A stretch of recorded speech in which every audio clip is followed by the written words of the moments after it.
Hiya folks, it's Jocelyn. Welcome back to Yogi with a Book, and today we are talking Silvia Moreno-Garcia.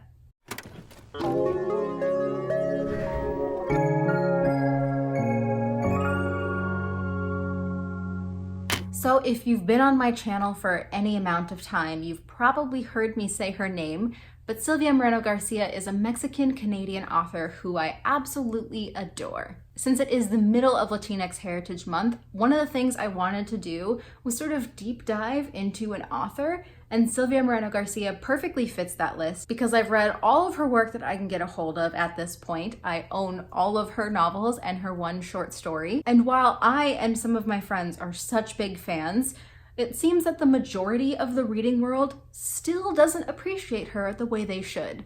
So this video is just me trying to talk about why I think you need to be reading Silvia Moreno-Garcia. I also did a blog post with my friend Alicia, whose blog is A Kernel of Nonsense, and we did it for our Latinx book club blog. So I will also be linking that down below, but I realized even after our conversation that I had so many more things I wanted to say and more arguments that I wanted to make. So while this isn't an exhaustive list by any means, consider this me officially begging you to read Silvia Moreno-Garcia.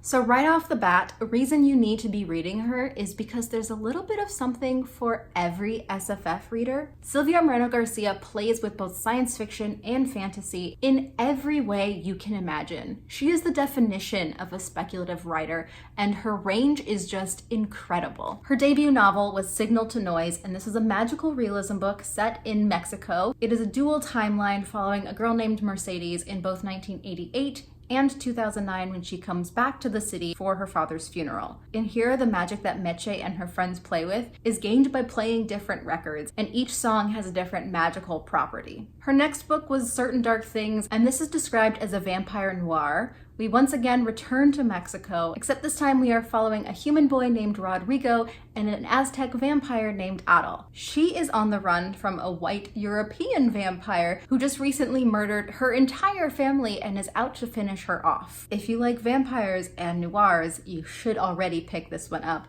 but note that it is a little bit harder to find because it is out of print. Then there's The Beautiful Ones, which is actually the first one of hers that is not set in Mexico. It's inspired by the Belle Epoque era, and it's a fantasy of manners. Here we follow mostly the love story of Nina and Hector, who both have telekinetic powers and become intertwined because of Valerie. Valerie and Hector were once in love, but she left him for a rich man so that she could be comfortable, and that man is Nina's cousin. Hector comes back into town and wants nothing more than to get back with Valerie, and to do that he needs to get back at her. And if you love quiet historical fiction novels, this one should absolutely be your pick. But again, this is sadly out of print. Then there's her novella, Prime Meridian. Once again, we're back in Mexico, and this time we are following Amelia. Amelia has a rather lonely and lonesome life, and all she wanted to do was make it to a Mars colony one day. Instead, she's 20-something years old, trapped in Mexico City, and completely unhappy with her life. One of the only things that actually does bring her joy is spending time with an elderly, retired movie star. There are some intermittent scenes of said star's films that mostly feature Mars, and by the end, you'll be rooting for Amelia too. And finally, we have Gods of Jaden Shadow, which just came out this July, and this is a mythology-based fantasy. This is set in 1920s Mexico, and we follow Cassiopeia, who's in a little bit of a Cinderella situation. Because of how disgraceful her family finds her and her mother, she finds herself at the mercy of her vile male relatives, specifically her grandfather and her cousin Martin. One day when she opens her grandfather's chest, she accidentally sets forth the Maya god of death, Hun Kame, and readily agrees to go on a journey with him to collect the rest of his missing body parts. Her cousin Martin also forms an alliance with Hun Kame's brother, who pursue them in order to re-trap him. To all my mythology fans out there, if you haven't picked this one up yet, you are doing yourself a disservice. We have magical realism, we have urban fantasy, historical fantasy, light sci-fi, mythological fantasy. What more could you want? She also crafts characters unlike any author I've seen before. While I'm always drawn in by the synopses, it's the characters that really keep me going through Silvia Moreno-Garcia's books. All of them are complex and dynamic, and not only are protagonists, but are antagonists as well. I don't know about you, but I happen to generally love villains, and some of my favorite villains have been in Silvia Moreno-Garcia's work. She is able to so easily hone in on things that are universal and sometimes grotesque, and I don't know how she does it, but it is fantastic. The relationships too between our antagonists and protagonists in every book is different and new and exciting and still just as believable as the next. Another thing I know I can look forward to when I pick up one of Silvia Moreno-Garcia's books is her scathing social commentary. Honestly, the first time I read Certain Dark Things, I was laughing out loud in parts. In there, she goes really hard on gentrification especially, and the villain is absolutely white toxic masculinity personified. And with Gods of Jade and Shadow, she takes a lot of care talking about colorism through Cassiopeia, who is darker than the rest of her family and treated poorly because of that. She has so many amazing themes and topics within her work, and I don't see enough authors going as deep or as hard as she does. Also, I know a lot of people who aren't big SFF fans are a little bit intimidated by how big some of these SFF series can be.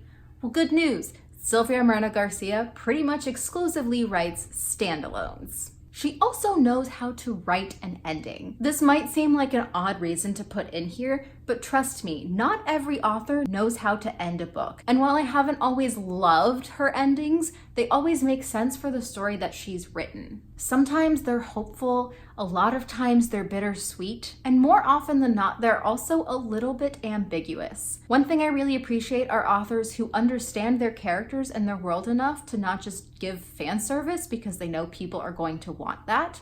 Silvia Moreno-Garcia, I think, really understands her work and where it's coming from, and she delivers time and time again with endings that just work. And going off of that, my final reason that you should be picking up her books is because she is so very consistent. I've had different relationships with all of her books. I've liked them in varied ways and different things from each of them as well. But one thing that's true for all of them is that I enjoy her writing. I enjoy her work, I enjoy her plots, I enjoy her characters, and even if it isn't a 5-star story, she's never created something that's absolutely trash. Books are a crapshoot each and every time you pick them up, but I have never ever been failed by a Silvia Moreno-Garcia book.